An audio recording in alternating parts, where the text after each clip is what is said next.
Invité Luc Saint-Élie parce que regardez, c'est joli cette réalisation. Trois petits Qui fenêtres. s'installe. Et Luc arrive nous parler de piles. Eh oui, qu'est-ce que c'est que cette histoire de piles? Bonjour Luc. Bonjour Laurent, bonjour Nathalie. Oui, je vais vous parler de piles aujourd'hui. La pile, c'est un élément de notre univers technologique dont on ne parle absolument jamais. C'est vrai. Ce qui est tout à fait étonnant parce que c'est un univers qui n'est pas avare de dithyrambe, les performances magnifiques, révolutionnaires, etc. Les lapins, tout ça. Voilà, absolument. Très bonne remarque. Les seuls qui parlent de piles, ce sont les publicitaires et qui en parlent de manière souvent un petit peu bizarre. Il y a eu la fameuse pile qui s'use que si on s'en sert. Ça laisse rêveur sur la confiance que les fabricants avaient sur la techno. Imaginez une bouteille qu'on vendrait en disant elle ne se vide que si on la boit. et puis les lapins. Alors les lapins, c'est encore plus pervers puisque si vous regardez attentivement la publicité, vous avez, elle dure 4 fois plus longtemps et en dessous qu'une pile saline. Il faut savoir que la pile saline, c'est le bas de gamme. C'est vraiment ce qu'il y a de moins cher en matière de pile. C'est un peu comme si on vous vendait un scooter en vous disant il va 4 fois plus vite et en dessous qu'un vélo pneu crevé.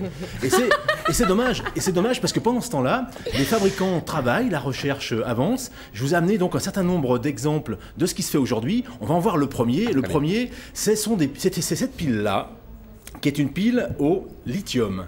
Le lithium, c'est un matériau... C'est ce qu'on mettait dans nos caméras quand on partait au reportage dans le grand froid parce que ça résistait mieux. Excellent, c'est tout à fait ça. Ouais. Sauf que ce n'était pas disponible dans des formats standards. Cette pile au lithium, donc le lithium, c'est un matériau léger qui permet d'avoir des capacités 7 fois supérieures, là pour le coup, à une pile alcaline. C'est 7 fois supérieur à une vraie bonne pile. Et surtout, vous avez ça compris, résiste... à la saline, l'alcaline, le lithium. Voilà. Et ça résiste très bien au grand froid. Oui. Et pour un différentiel de prix qui n'est pas délirant, puisque ça vaut à peu près 3 fois plus cher qu'une pile alcaline pour durer 7 fois plus longtemps. Si vous devez aller au ski, on y arrive bientôt. Oui. Avec un baladeur ou un appareil photo, c'est pas forcément un mauvais choix. Oui. Deuxième exemple de ce qui se fait aujourd'hui, cette pile-là qui est une pile rechargeable. Alors les piles rechargeables, c'est pas récent.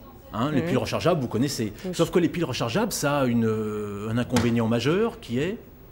Qu'elles se déchargent. Non, qu'il faut qu'elles soient chargées. En général, quand on a besoin d'une pile, en principe, c'est tout de suite. Et les piles rechargeables, tout le monde sait. On les achète, il faut les charger. Tout le monde sait que c'est très bien les piles rechargeables. Sauf que lorsque votre baladeur rend l'âme, il vous faut la pile tout de suite. Donc, un fabricant a sorti cette pile qui s'appelle Ibrio, qui, comme son nom l'indique, est hybride. C'est une pile qui a utilisation exactement comme une pile normale, vous la sortez du blister, vous la mettez, sauf que lorsqu'elle est à plat, eh bien, elle est rechargeable. D'accord. Et donc, ils ont travaillé sur la capacité de la pile à conserver son énergie. Elle peut rester 1 an chargée, ce qui lui permet d'être préchargée en magasin. Là encore, pour un surcoût qui est tout à fait négligeable par rapport à une pile normale. Et la troisième pile? La troisième, elle est plus rigolote. C'est une exclusivité mondiale du monde worldwide. Oh là là! Absolument, oui. Elle sera commercialisée en France, normalement, si tout va bien, en fin d'année. Ce fabricant, qui est un fabricant anglais, s'est aperçu que les piles rechargeables, c'était très bien, sauf que pour pouvoir les recharger, il faut un... Chargeur. Un chargeur, absolument. Oui, mais le chargeur, on l'a pas toujours dans la poche. Non. Sauf qu'aujourd'hui, on est très généralement toujours proche d'un ordinateur. Donc cette pile, c'est une pile USB. Le petit capuchon, comme on va le voir, se défait. Et ensuite, elle s'enfile. On va le voir? On va le voir normalement. On va le voir. On va le Allez, voir. on va pas... Ah, voilà, on va le voir. Le petit bouchon, voilà. Ah, c'est génial. Voilà.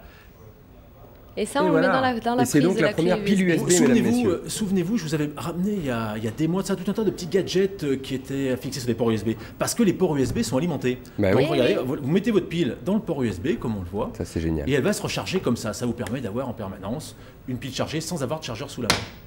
C'est très pratique. Bravo. Et là, côté temps, ça tombe pile.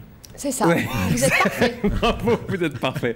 Merci infiniment. C'est bien de s'intéresser de temps en temps à ces petits trucs anodins dont on pense que finalement il ne se passe rien de nouveau de ce côté-là. Alors pendant ce temps-là, ça bouge. Oui. Exactement. Merci beaucoup. À la semaine prochaine. À lundi prochain. Salut, à lundi. Petite pause.